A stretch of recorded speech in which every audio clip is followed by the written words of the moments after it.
दूर पे भी थोड़ा सेटिंग कर ली है, ठीक है ना।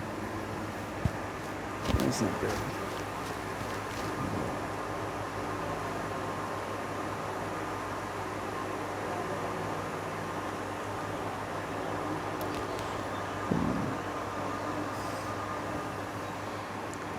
जय गुरुदेव।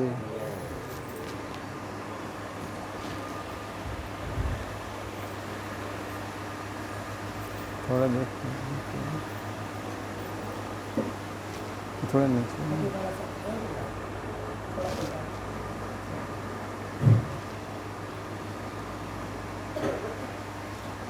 जय गुरुदेव, जय गुरुदेव, जय गुरुदेव, जय गुरुदेव, जय गुरुदेव। परम पुरुष गुरुदेव जी, जय गुरुदेव नाम। अलख यगम की पार में स्वामी तुम्हें प्रणाम। कोटि कोटि करूं वंदना, अरब खरब प्रणाम। चरण कमल बिसरू नहीं, जय गुरुदेव नाम। परम पूज्य स्वामी जी महाराज, आप सभी प्रेमी सत्संगी भाई बहनों, गुरु महाराज जी के चरणों में कोट कोट प्रणाम। आप सभी भाई बंधुओं दूर दराज से चल के आए हो गुरु महाराज जी का संदेश सुनने के लिए। आप लोग धन्य हो कि आप लोग सत्संग में आए हो। तो जब सत्संग में आ ही गए हो तो थोड़ा सुन लीजिए। जय गुरुदेव, जय गुरुदेव।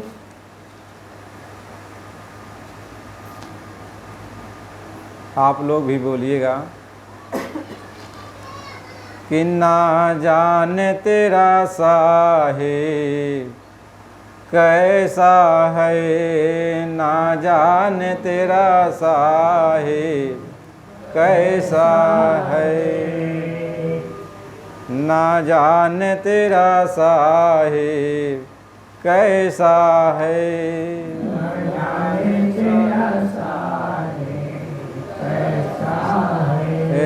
ना जाने तेरा मालिक कैसा है,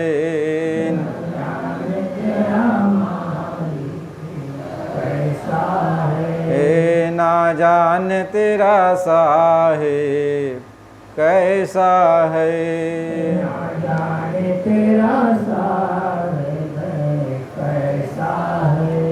मस्जिद भीतर मुल्ला पुकारी, मस्जिद मुल्ला पुकारे, मस्जिद भीतर मुल्ला पुकारी, मस्जिद भीतर मुल्ला पुकारे। क्या साहिब तेरा बहिरा है, क्या साहिब तेरा बहिरा है, ना जाने तेरा साहिब कैसा है, ना जाने तेरा साहिब कैसा है, ना जाने तेरा साहिब कैसा है, ना जाने तेरा साहिब कैसा है। चिऊटी के पग नेवर बाजी, चिऊटी के पग नेवर बाजी, चिऊटी के पग नेवर बाजी, चिऊटी के पग नेवर बाजी। ओ भी साहिब सुनता है, ओ भी साहिब सुनता है, ना जाने तेरा साहिब कैसा है, ना जाने तेरा साहिब कैसा है, ना जान तेरा साहिब कैसा है, न जाने तेरा साहिब कैसा है। पंडित होई की आसन मारे, पंडित लोग आसन मारे, पंडित होई की आसन मारे, पंडित होई के आसन मारे। लंबी माला जपता है, लंबी माला जपता है, लंबी माला जपता है, लंबी माला जपता है। अंदर तेरी कपट कतरनी, अंदर तेरे कपट कतरनी, शोभी साहिब लखता है, वो भी साहिब लगता है। ना जाने तेरा साहिब कैसा है, न जाने तेरा साहिब कैसा है। ना जाने तेरा मालिक कैसा है, न जाने तेरा मालिक कैसा है। कहत कबीर सुना भाई साधु, कहत कबीर सुना भाई साधु, कहत कबीर सुना भाई साधु, कहत कबीर सुना भाई साधु। हरि जैसे को तैसा है, जैसे को करता है, हरि जैसे को तैसा है, जैसे को कैसा है। ना जाने तेरा साहिब कैसा है, न जाने तेरा साहिब कैसा है। ना जाने तेरा साहिब कैसा है, न जाने तेरा साहिब कैसा है। मालिक इस बात को समझा रहे कि आपका मालिक कैसा है, आपका भगवान कैसा है और आप कैसे हो। कहते हैं कि जब आप भगवान को ये जान जाओगे कि भगवान हमारे सामने है, हमारे हर काम को देख रहा है, तो आपके अंदर एक तरह का डर पैदा हो जाएगा। आप भक्ति का मार्ग चुन लोगे, भक्ति के रास्ते पर आप चलोगे। आप तो ये जानते हो कि भगवान देख ही नहीं रहा, भगवान है ही नहीं, इसलिए हम अच्छे बुरे जो हमारे दिल दिमाग में आता है वो हम करते हैं। लेकिन इस बात को तो समझना चाहिए, जब तक भगवान की भक्ति आप नहीं करोगे, भगवान का भय आपके अंदर नहीं होगा, तब तक आप कुछ नहीं समझ सकते हो, आप कुछ नहीं कर सकते हो। इसलिए हमें आपको सबको चाहिए भगवान को हाजिर नाजिर समझें। जैसे यहाँ सत्संग होता है तो ये समझो कि मालिक हाजिर नाजिर है।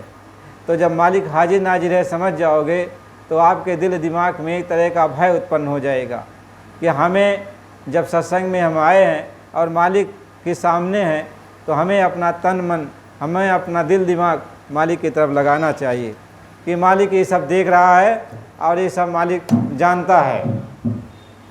तो गुरु महाराज इस बात को समझाते हैं। एक समय की बात है, महात्मा कबीर साहब जी कहीं बाहर चले गए और उन्होंने लोई से कहा था कि देखो कोई भी मेहमान यदि आ जाए, साधु महात्मा कोई भी आ जाए तो उसको भोजन कराना, पानी पिलाना और जो मैं ये कपड़ा बुनता हूँ अचला उसको विदाई के समय दे देना। हो सकता है मैं रात में न आ पाऊँ, यदि कोई आ जाए तो उसकी ज़रूर सेवा करना। तो संजोग से 5 महात्मा आ गए और कबीर साहब जी महाराज जहाँ गए थे वापस आए नहीं शाम तक, और घर में एक दाना भी नहीं था, कुछ नहीं था। लोई सोचने लगी क्या करूं। कहें कभी इंसान से भगवान बड़ा होता है और कभी भगवान से मेहमान बड़ा होता है। कहें कभी इंसान से भगवान बड़ा होता और कभी भगवान से मेहमान बड़ा होता। अब वो समझ गई कि ये तो हमारे परीक्षा की घड़ी है, ये भगवान के रूप में ये सब लोग आए हैं, लेकिन इनका इज्जत तो करना बहुत ज़रूरी है। जो भी उसके पास बिस्तरा उस्तरा था, चटाई उटाई दी, बैठाई, पानी उनी पिलाई, लेकिन वो लोग रात को रुकने के लिए आए थे कि रात आज हम रुकेंगे, लेकिन घर में एक दाना नहीं था। अब लोई क्या करे कि कैसे भोजन बनाए, कैसे इन महात्माओं को खिलाए। और लोई चली गई बाज़ार में, सारे दुकानदारों से कही कि हमें कुछ आटा सीधा दे दो, कुछ जो है चावल दे दो। ऐसे जो भी सामान था सब मांगने लगी, लेकिन बाज़ार में रहने वाले जो भी बनिया लोग थे कोई दिया नहीं, उधार कोई नहीं दिया। तो एक बनिया के पास फिर गई तो उससे कही कि हमें दे दो सामान, हमारे यहाँ मेहमान आए हैं और कभी साहेब भी घर पे नहीं हैं, वो भी आश्रम पर नहीं आए हैं, तो मेहमान भूखे सो जाएंगे। तो वह बनिया कहा ठीक है, जो भी सामान तुमको ज़रूरत है तुम ले लो, हम तुम्हें दे देंगे, लेकिन हमारी एक शर्त है। वो कही कौन सी शर्त है? कहें शर्त यह है कि जब तुम्हारे मेहमान भोजन कर लें, सो जाएं, तब तुम मेरे पास चले आना एक रात के लिए। मेरे घर यदि आ जाओ तुम और मेरे पास रात बिताओ तो हम तुम्हें सामान दे देते हैं। अब लोई चक्कर में पड़ गई, क्या करूं, मेहमान को उपवास कराऊं या बनिया की बात को मान लूं। और उधर कबीर साहब जी कहे थे कि यथोचित तुम सेवा करना, कोई भूखा सोने न पाए, जब वो जाए तो उसको अचला दे देना। अब लोई सोचने लगी, लोई ने हाँ भर दिया, कहा मेहमान की इज्जत तो बचानी है, मेहमान को भोजन तो कराना ही। लोई ने हाँ भर दिया। अब हाँ भर दिया और इसके बाद जो है बनिया ने सारा सामान दे दिया। आज जब बनिया सारा सामान दे दिया और लोई लेके आई, अपना जो है भोजन बना के तैयार कर दी और भोजन बना के तैयार करके मेहमानों को खिला दिया। और मेहमानों को खिला दिया और मेहमान जब सोने लगे, सो गए, तो लोई तैयार होने लगी कि अब जाते हैं बनिया के पास, क्योंकि मैंने वादा किया है। आज जब तैयार होने लगी और जाने को जैसे तैयार हुई तैसे कबीर साहब जी आ गए। और कबीर साहब जी ने कहा इतनी रात को तुम कहाँ तैयारी कर रही हो जाने के लिए, मुझे बताओ। तो लोई ने कहा कि ऐसी ऐसी बात है और हम बनिया से वादा किए हैं। तो कबीर साहब जी ने कहा ठीक है, जब तूने वादा ही कर लिया तो अच्छी बात है, तुम जाओ, लेकिन ऐसे कैसे जाओगी, पानी बरस रहा है, पानी बरस रहा है, अब मैं तुम्हें पहुंचाऊंगा। कबीर साहब ने कहा मैं तुम्हें पहुंचाऊंगा। और कबीर साहब जी जो मोटा कंबल लिए और जो है लोई के ऊपर ओढ़ा दिए और लोई को अपने कंधे पर बैठा करके ले जा करके जो है बनिया के यहाँ उसके दरवाजे पर उतार दिए। और बनिया अपना दरवाज़ा खोले हुए था कि लोई आएगी। अब जब अंदर चली गई लोई तो बनिया उससे पूछता है, क्योंकि पानी झमाझम बरस रहा था, तो बनिया उससे पूछता है कि ऐ लोई मुझे एक बात बताओ कि इतनी रात को पानी बरस रहा है, लेकिन तुम्हारी ये साड़ी जो पहनी हुई हो यह भीजा क्यों नहीं, और तुम्हारे पैर में कीचड़ भी नहीं लगा, आखिर बात क्या है, मुझे सच सच बताओ। लोई कही कि मैं तो वादा की थी, मैं आई तुम्हारे पास, ये सब क्यों पूछ रहे हो। कहा नहीं, इसका भेद तुम मुझको बताओ। तो लोई कहने लगी, लोई बोली कि लोई बोली कंध चढ़ा कर और लाए गुरु हमारे, और मैं आई हूँ कर चुकाने ओ हैं खड़े दुआरे। कहे मेरे मालिक मुझे कंधे पर बैठा कर लाए थे, कंबल ओढ़ा के लाए थे, और जो है वो अभी दरवाजे पर बैठे हैं, खड़े हैं, और जो मैंने तुमसे वादा किया था उसके मुताबिक मैं तुम्हारे पास आई। अब जो है बनिया को घबराहट पैदा हुआ। बनिया जो है लोई से और कुछ बात नहीं किया, वह दौड़ते हुए कबीर साहब के चरणों पर गिर पड़ा। कहीं दौड़ा बनिया गिरा चरण पे, और कबीर से बिल खाई, और क्षमा कराए पिता गोसैया, अलोई हमारी माई, खेवा पापी करने वारिया। वो रोने लगा, चरण पकड़ के कबीर साहब जी का, कहा कि हे मालिक, मुझसे बहुत बड़ा अपराध हो रहा था, अब आपने मुझको बचा लिया। चरणों पर गिर पड़ा, माफ़ी मांगने लगा। कबीर साहब ने कहा ठीक है। उसको कबीर साहब ने कहा कल तो मेरे आश्रम पर आना।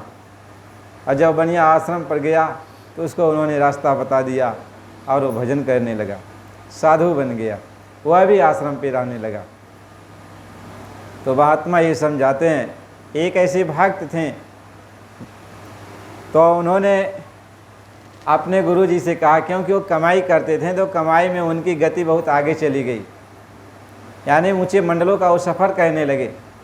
तो जीवों को देख करके उनके अंदर दया आई, तो उन्होंने अपने गुरु जी से कहा, हे गुरु महाराज, हमें आदेश दे दीजिए, हम जीवों को नामदान देंगे। यह किसी और की कहानी नहीं है, ये बाबा जयमल जी सिंह की कहानी है, उनके एक शिष्य की कहानी है। तो बाबा जयमल सिंह जी ने कहा ठीक है बच्चा, हम तुम्हें नामदान देने का हुक्म देंगे। लेकिन 3 दिन के बाद, और वो जो है इतना कमाई वाले थे उनके शिष्य कि वो जो है ब्यास नदी के किनारे एक छोटी सी कुटिया बनाकर वहीं रहते थे। अब तीसरे दिन क्या हुआ? तीसरे दिन ये हुआ, पहले तो ये कहे थे कभी मतलब जब बाबा जयमल सिंह जी कि देखो हम 3 दिन के बाद तुम्हें नामदान देने का हुक्म देंगे, लेकिन इसके बीच में कोई भी बात, कोई भी घटना घट जाए तो हमसे तुम कुछ कहना मत। उन्होंने कहा ठीक है गुरुजी। घटना आगे क्या घटती है। वो ब्यास नदी के किनारे कुटी बना के रहते थे, और एक कुटी और बनाए थे जो अपने गुरु के लिए कि हमारे गुरु कभी आएंगे तो उनके उस कुटी में वो रहेंगे। तो बाबा जयमल सिंह जी कभी कभी जाया करते थे। अब दूसरे दिन का जिक्र है, यानी तीसरे दिन के 1 दिन के पहले का जिक्र है कि एक औरत, लड़की, नौजवान रोती हुई रात में वहाँ चिल्ला रही थी। अपना साधना में बैठे हुए थे, वह लड़की वहाँ चिल्ला रही थी ब्यास नदी के किनारे। तो ये जो बाबा जयमल जी के शिष्य थे उन्होंने सोचा कि इतनी रात को कौन ऐसी दुखिया है जो रो रहा है। उन्होंने कुटी से बाहर कदम निकाला तो देखते हैं कि एक लड़की है, वह भी नौजवान, वह रो रही है। उससे पूछा, अरे बेटी इतनी रात को तुम रो क्यों रही हो और यहाँ किस लिए आई हो, यहाँ किस लिए आई हो? तो कहे कि रात में डाकुओं ने हमारे घर पे आक्रमण कर दिया, हमारे माता पिता, हमारे भाइयों को डाकुओं ने मार दिया। मैं किसी तरीके से भागती हुई अपना जान बचाकर यहाँ पे आई। अब उन्होंने कहा, अच्छा बेटी इस समय तो कुछ भोजन नहीं है और कि तुम्हें भोजन कुछ कराऊं, लेकिन हमारे पास गुरु महाराज जी का दिया हुआ थोड़ा सा प्रसाद है, अब यह प्रसाद ले लो और पानी पी लो, आराम करो, सुबह देखा जाएगा जो होगा। तो जो दूसरी वाली कुटी थी, कहा कि देखो ये हमारे गुरु महाराज जी की कुटी है और गुरु महाराज जी बराबर आया करते हैं, इसमें गुरु महाराज जी का आसन हमेशा लगा रहता है, तो हम एक चटाई तुमको देते हैं और उनके आसन के नीचे चटाई बिछा कर तुम रात को आराम कर लेना, रात सो लेना, फिर सुबह तुम अपने घर चले जाना। इसके बाद अब जो है जो कुटी था उसका दरवाज़ा खोल करके चटाई को दे दिए, वह चटाई पर आराम से लेट गई। और इसके बाद उन्होंने कहा कि देखो रात में कोई भी ये दरवाज़ा खुलवाए तो दरवाज़ा खोलना मत, यदि रात में मैं ही आ जाऊं दरवाज़ा खुलवाने के लिए तब भी तुम दरवाज़ा मत खोलना। लड़की ने कहा ठीक है। लड़की आराम से जो है चटाई पर सो गई। और ये जब भजन करने लगे तो लड़की का ख्याल इनके अंदर आने लगा, धीरे धीरे धीरे धीरे आने लगा। आते आते आते आते माया ने इनको घेर लिया। इनके अंदर जो है दुविधा उत्पन्न हो गई।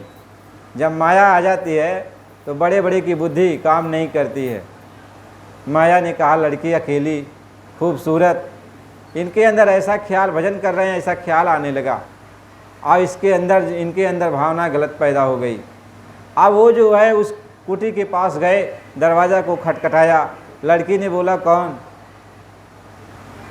उन्होंने कहा कि मैं हूँ साधु। तो लड़की ने कहा कि नहीं, इस समय हम दरवाज़ा नहीं खोलेंगे। उन्होंने कहा अरे मैं हूँ तो दरवाज़ा खोलो। लड़की ने कहा नहीं खोलेंगे। तो पहले के ज़माने में छानी छप्पर का कुटीर आता था। अब इनके पास जो है ताकत थी, शक्ति थी। उन्होंने वो छान के बड़े ऊपर उठाया और कूद गए अंदर जब कूद गए और जब लड़की के ऊपर से जो चादर ओढ़ी हुई थी उसको जब खींचते हैं तब क्या घटना घटी कि बाबा जयमल सिंह जी अपने रूप में आ गए। जब अपने रूप में आ गए तो यह बाबा जयमल सिंह जी को जब देखे तो वो बेहोश होकर गिर पड़े। जब बेहोश होकर गिर पड़े तो महात्मा इस बात को समझा रहे। अब वो चरण पकड़ के जब होश हुआ तो चरण पकड़ के रोने लगे, कहें कि गुरुजी हमसे बहुत बड़ी भूल हो गई।